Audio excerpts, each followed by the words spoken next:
langsung ke arah gawang PS oleh Mata Putra berhasil dihadang oleh kipernya.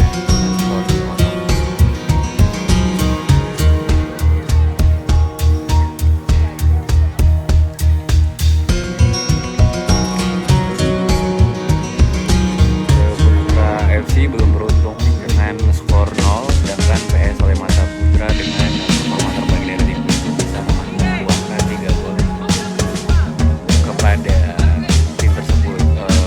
Ini menjadi perolehan sekaligus penegasan kemenangan kepada Sumatera. SS Alba berhasil menang dengan skor 2-1 pada pertandingan pertama. Sumatera berhasil keluar dengan skor 3-0. Sportivitas kedua pemain berjabat tangan. Ini tenaga mental para anak-anak ini bisa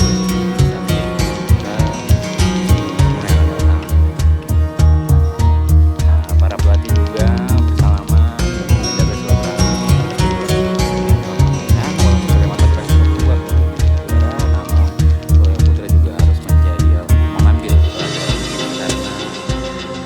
sangat menginginkan penyematan juara Surabaya 2023.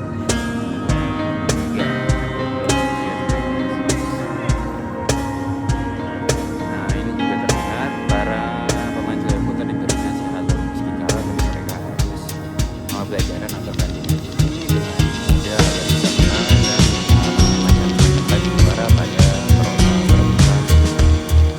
Piala Wali Kota di Suratin U13.